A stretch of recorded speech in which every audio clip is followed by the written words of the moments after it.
My sister spilled juice all over my work laptop, the one I used for every overtime shift. Mom shrugged. It's just a laptop. Stop crying and fix it. I said, sure. I switched to my old slow laptop and stopped staying late. 6 weeks later, Mom called. Why didn't you cover your brother's late tuition? I replied, overtime ended with that laptop. Then I sent her the screenshot of, my name is Liam. I'm 29 years old. And if there's one thing I've learned about being the dependable child in a family of 4, it's that dependability becomes invisible the moment it's expected. I work as a software engineer for a mid-sized tech firm in Denver. The pay is decent. The hours are standard. But the real money, the kind that kept my family afloat without them ever acknowledging it, came from overtime. Every Tuesday and Thursday evening, I stayed late. Sometimes Saturdays too. The extra projects piled up on my desk like silent obligations, and I took them all. Not because I loved the work. Not because I was climbing some corporate ladder. I did it because my younger brother, Joseph, was in his junior year at a state university 2 hours south, and tuition didn't pay itself. Joseph was 21. He was studying business management, a degree my parents talked about with the kind of pride they reserved for achievements they could brag about at church. He was the golden child. The one who got the bedroom with the better closet. The one whose report cards went on the fridge even when they were mediocre. My parents never asked him to work during the school year. They said education was his job, and someone had to make sure he could do that job without distraction. That someone was me. My parents didn't know the exact numbers. They knew I helped. They knew I sent money for his housing, his meal plan, his textbooks. What they didn't know was that I covered 70% of his total costs. Every month, I transferred $1,200 into an account my mom managed. She'd forward it to the university, pay his rent, buy his groceries. She never said thank you. She'd just text me a thumbs-up emoji, or sometimes nothing at all. My sister, Evelyn, was 17. She lived at home, treated the house like a hotel, and treated me like a vending machine she could shake whenever she needed cash for movies or mall trips. She had our dad's smile and our mom's entitlement. She never worked a day in her life and had no plans to start. I lived alone in a one-bedroom apartment across town. It wasn't much. Beige walls, a couch I got off Craigslist, a kitchen table that wobbled. But it was mine, and it was quiet. I'd come home after those long overtime shifts, heat up leftovers, and collapse in front of my laptop to unwind with some pointless streaming show. The laptop was my lifeline. A high-performance Dell I'd bought 2 years ago with my first big bonus check. It could handle anything. Code compilation, virtual machines, design software, video calls. I needed it for the freelance gigs I sometimes picked up on the side too, the ones that pushed my monthly contributions even higher. But more than that, the laptop was the tool that made overtime possible. My company let remote workers log in from home if they stayed past 7. I'd work in the office until 6, grab dinner, come back to my apartment, and then clock in remotely for another 3 or 4 hours. The laptop was fast. It didn't lag. It didn't freeze. It let me meet deadlines, impress managers, and keep the money flowing. I thought that's what family did. You worked. You contributed. You stayed silent about the weight you carried because love wasn't supposed to need a receipt. I was wrong. It was a Sunday in mid-March when everything cracked. My parents had invited me over for what they called a family dinner. It wasn't anything formal. Just burgers on the grill, potato salad, and the kind of small talk that filled the air but never really said anything. I'd driven over after finishing a morning work session, my laptop tucked carefully in my backpack because I planned to stay late at the office that evening. Evelyn was sprawled on the couch, scrolling through her phone with a glass of cranberry juice balanced on the armrest. I'd set my backpack down on the coffee table, unzipped it halfway to grab my charger. I wasn't even looking at her. I was mid-conversation with my dad about some playoff game I hadn't watched when I heard it. The splash. It wasn't loud, just a soft, wet sound. But it was immediate.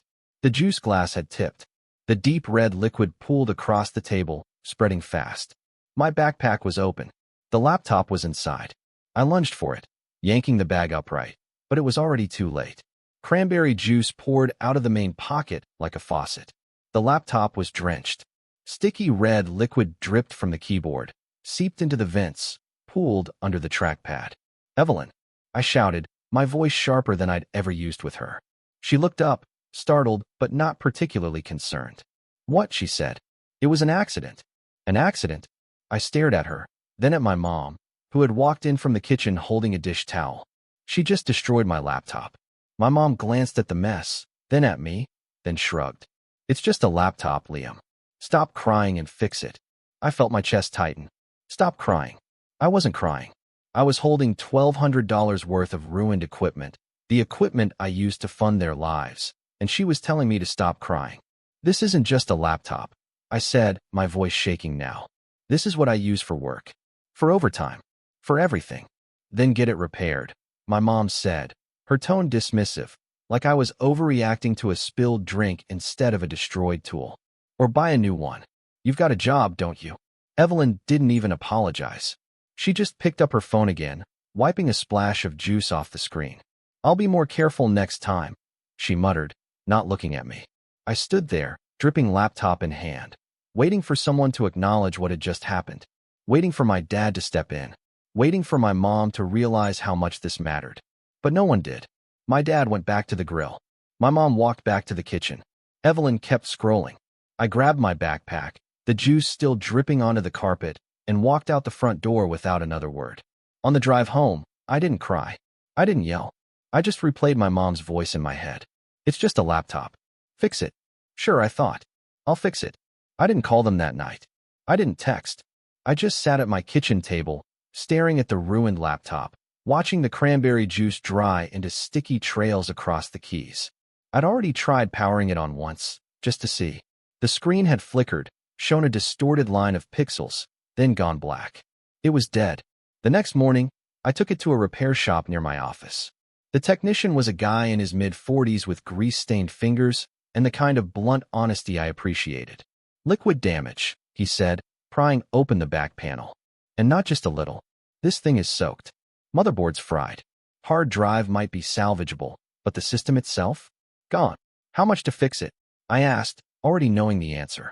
He looked at me like I'd asked him to rebuild a car from spare parts. Fix it. Man, you'd be better off buying new. Replacement parts alone would run you $800-900. And that's if I can even find compatible components. This model's 2 years old. They don't make them like this anymore. I nodded slowly. $900. Almost as much as I sent my family every month. Thanks, I said, taking the laptop back. I'll think about it. I didn't think about it. I went home, shoved the ruined laptop into my closet, and pulled out the old backup I'd been using before the Dell. It was a 5-year-old HP, slow as molasses, with a fan that sounded like a lawnmower and a battery that died after 40 minutes unplugged. But it worked. Barely. That evening, I logged into my work system from the old laptop. It took 3 minutes just to load the dashboard. Every click felt like wading through mud. I stared at the task list, the pending overtime projects that usually kept me busy until midnight, and I made a decision. I logged out. No overtime tonight. No extra projects. No late hours that funded someone else's future while they shrugged at the destruction of mine. I thought about my mom's voice. It's just a laptop. Fix it. So I did. I fixed the problem. I stopped working late. For the first week, I told myself it was temporary, just until I saved up for a replacement. But every time I thought about spending $900 on a new laptop so I could go back to sacrificing my evenings for people who couldn't even apologize, the idea felt more absurd. By the second week, I stopped justifying it to myself. I worked my normal hours, 8 to 5, Monday through Friday.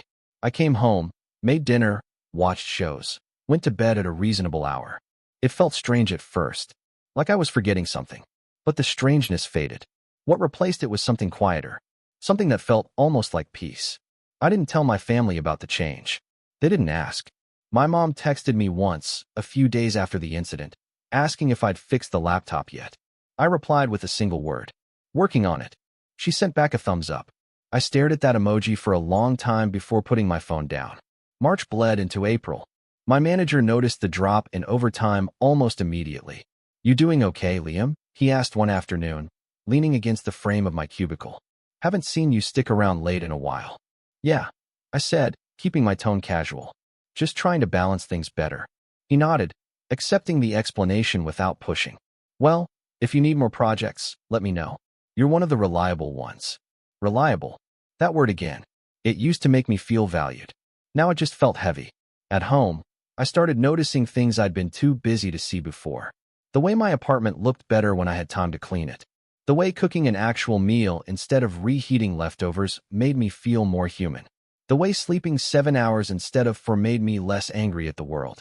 I also started tracking my finances more carefully. Without the overtime pay, my monthly income dropped by about $1,800.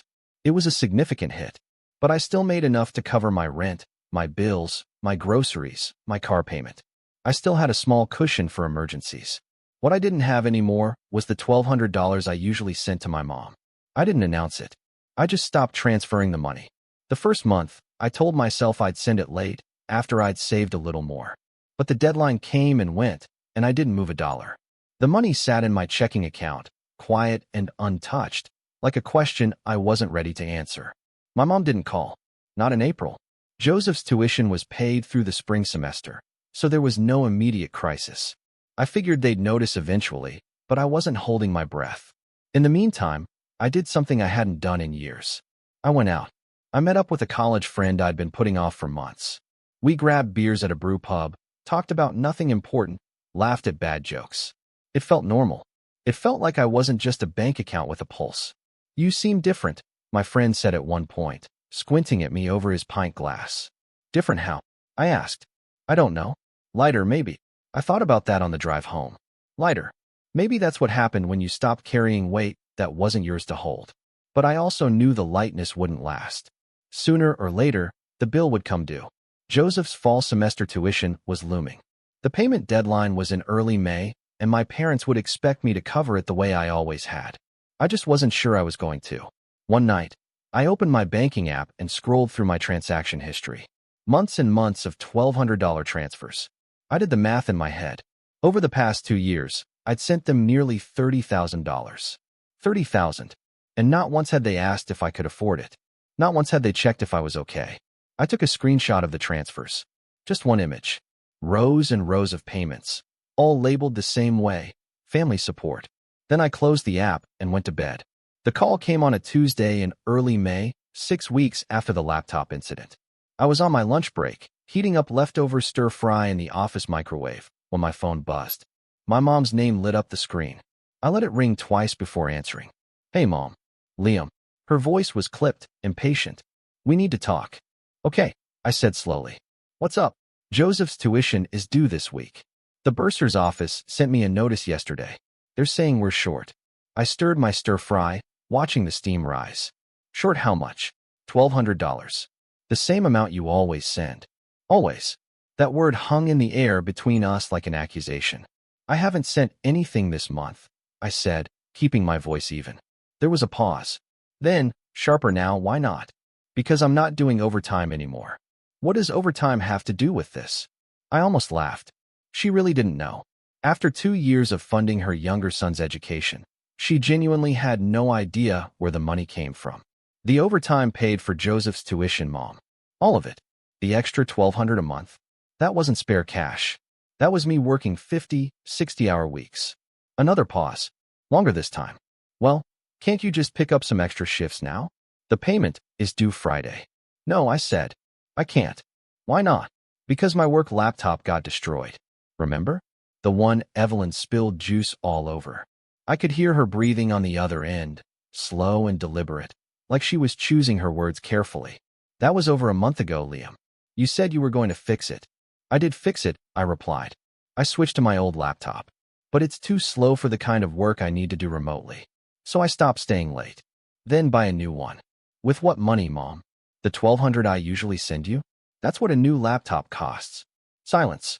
"So you're telling me," she said finally, her voice tight, "that you're not going to help your brother because of a laptop?" I set my fork down. My stir-fry was getting cold, but I didn't care anymore. "I'm telling you," I said slowly, "that I've been helping Joseph for 2 years. I've sent you $30,000. $30,000. And not once did you ask if I could afford it. Not once did you thank me. And when my equipment got destroyed, the equipment I needed to keep making that money, you told me it was just a laptop and to stop crying." "Liam, so yeah, Mom. Overtime ended with that laptop. If you want Joseph's tuition paid, you're going to have to figure it out another way." I hung up before she could respond. My hands were shaking. I stared at my phone, half expecting her to call back immediately, but she didn't. The screen stayed dark. I finished my lunch in silence, threw the container away, and went back to my desk. For the first time in 6 weeks, I felt something close to certainty. This was the right call. The next 3 days were quiet. Too quiet. My mom didn't call back. My dad didn't reach out. Even Evelyn, who usually texted me asking for gas money or movie tickets, stayed silent. It was like the whole family had collectively decided I didn't exist. Fine by me. I spent those evenings at home, combing through my financial records with the kind of focus I usually reserved for work projects. I wanted the full picture. Not just the $1,200 monthly transfers, but everything. Every dollar I'd sent. Every expense I'd covered. Every time I'd been the invisible safety net. I started with my bank statements. 2 years' worth. I downloaded the PDFs, opened a spreadsheet, and began logging every transaction that had gone to my family. The monthly tuition support was obvious, but there were other things too. Smaller amounts. A $300 car repair for my dad last summer. A $200 emergency vet bill for Evelyn's cat. $100 here, $50 there. All adding up to a total I hadn't fully appreciated until I saw it in black and white. $34,600. I stared at that number for a long time. It wasn't life-changing money. It wasn't enough to buy a house or retire early. But it was 2 years of my life. 2 years of late nights, skipped plans, and overtime shifts that left me too exhausted to do anything but collapse into bed. And they treated it like it was nothing. I took another screenshot. This time, I included the spreadsheet. Rows and rows of payments, all dated, all labeled. I made sure the total was visible at the bottom, bold and undeniable. Then I drafted an email. Not to send yet, just to have ready. Subject: regarding my contributions, Mom. You asked why I wasn't covering Joseph's tuition this month. I thought it was important to give you some context. Attached is a summary of every financial contribution I've made to this family over the past 2 years. The total is $34,600. This includes monthly tuition and housing support for Joseph, $28,800 emergency car repair for Dad, $300 vet bill for Evelyn's cat, $200 miscellaneous expenses, gas, groceries, utilities $5,300. I covered these costs by working 50 to 60 hours a week. The overtime income was made possible by my work laptop, the one Evelyn destroyed on March 14th. When I explained how important that laptop was, I was told to stop crying and fix it. I did fix it. I stopped working overtime. Going forward, I will not be providing financial support. Joseph's education, Evelyn's expenses, and any other family costs are your responsibility. Liam, I read it 3 times. It was calm, professional, not angry, just factual. The kind of email you'd send to a manager explaining why a project couldn't be completed. Detached, clinical. I saved it as a draft and closed my laptop. Part of me wanted to send it immediately, to force the confrontation, to make them see what they'd taken for granted. But another part of me, the part that still remembered what it felt like to be the dependable son, hesitated. What if this destroyed everything? What if they never spoke to me again? Then I thought about my mom's voice on the phone. You're not going to help your brother because of a laptop? And I realized I didn't care anymore. I'd send the email when the moment was right. But not yet. Let them sweat a little longer. Let them wonder where the money went. Let them feel the absence the way I'd felt their indifference. On Thursday night, Joseph called. I let it go to voicemail. He didn't leave a message. On Friday morning, the tuition deadline passed. My phone stayed silent. Saturday morning, my mom called again. This time, my dad was on the line too. I could hear the tension in their breathing before either of them spoke. Liam, my dad started, his voice gruff. We need to talk about this situation. What situation? I asked, pouring myself coffee. The tuition, my mom cut in. Joseph missed the deadline. The bursar's office is charging a late fee now. $200. And if we don't pay by Monday, they're going to drop his classes. That sounds like a problem, I said. It is a problem, my dad snapped. Which is why we're calling. You need to cover this. I took a sip of coffee. It was too hot, but I didn't flinch. No, I said. I don't. Liam, this isn't a joke, my mom said. Your brother's education is at stake. Then maybe you should have thought about that before telling me my laptop was just a laptop. There was a pause. I could hear my dad muttering something in the background, but my mom's voice came back sharper. We didn't know you were this sensitive about a piece of equipment. Sensitive. That word landed like a slap. It wasn't about the equipment, Mom.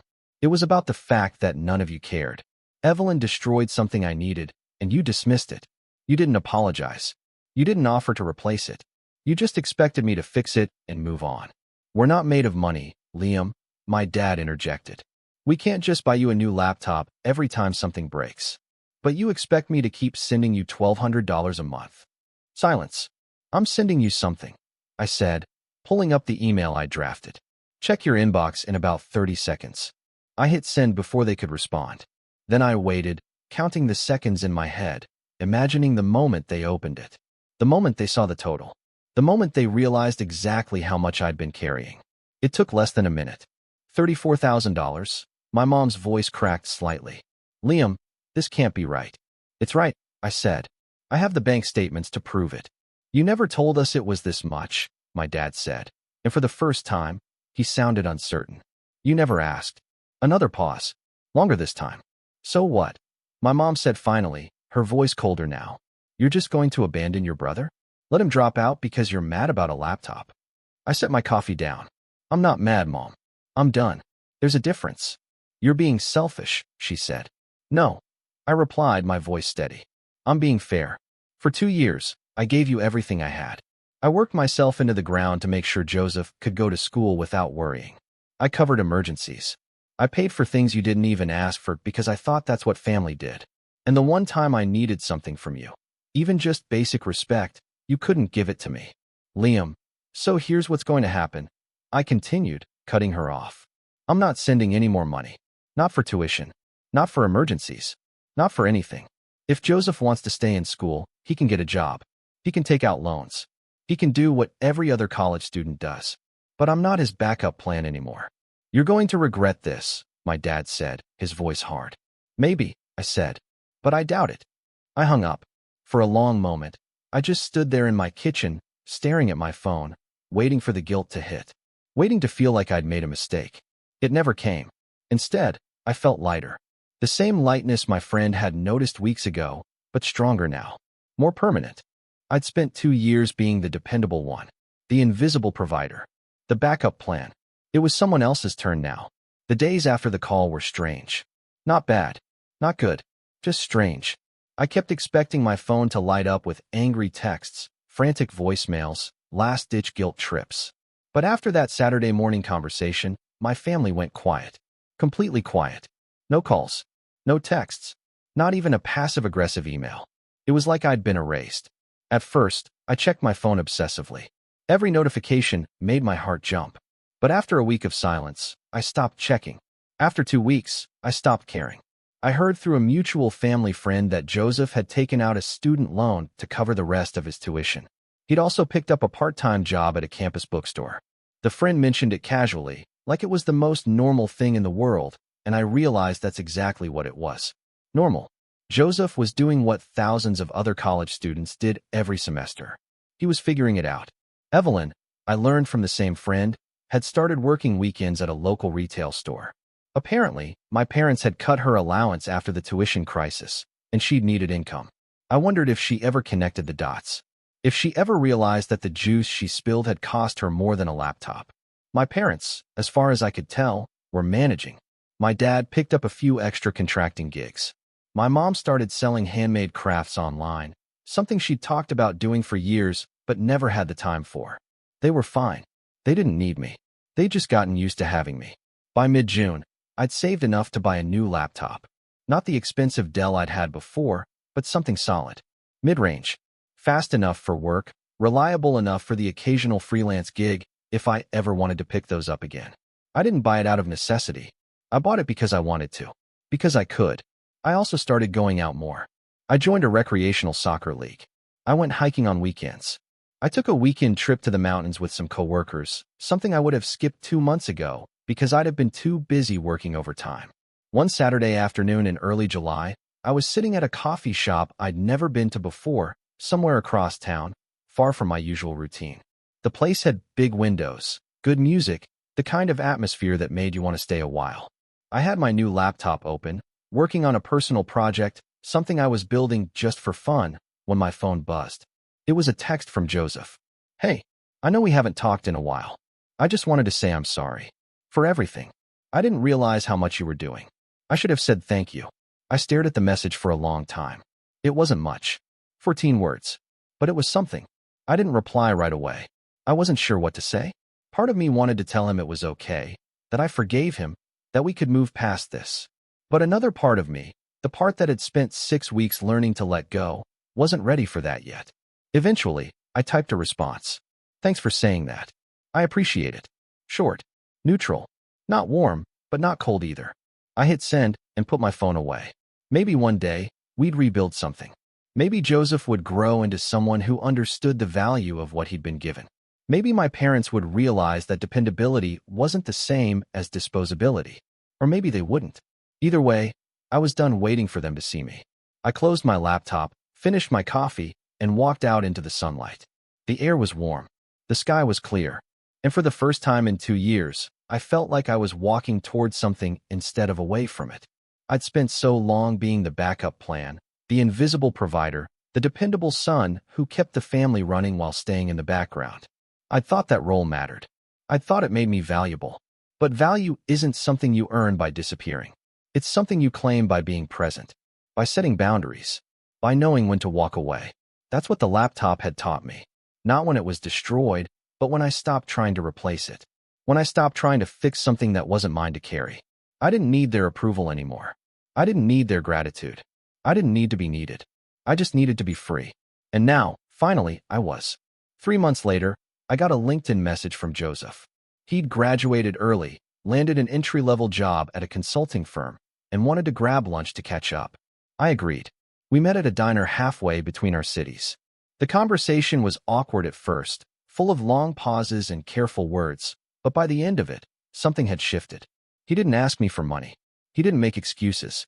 He just talked about his job, his plans, his life. And when the check came, he reached for it before I could. My treat, he said. I let him pay.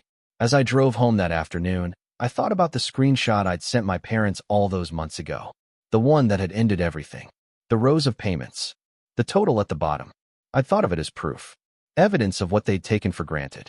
But looking back now, I realized it was something else too. It was closure. Not the kind where everyone apologizes and hugs it out. Not the kind where wounds heal overnight. But the kind where you finally stop expecting people to give you what they're not capable of giving. The kind where you realize you were never the problem. I pulled into my apartment complex, parked, and sat in the car for a moment, listening to the engine cool. My phone buzzed. A work email. Nothing urgent. I smiled, grabbed my bag, and headed inside. The laptop that had ended over time had also ended something bigger. A cycle. A role. A version of myself that I'd outgrown without even realizing it. And in its place, I'd found something better. Peace.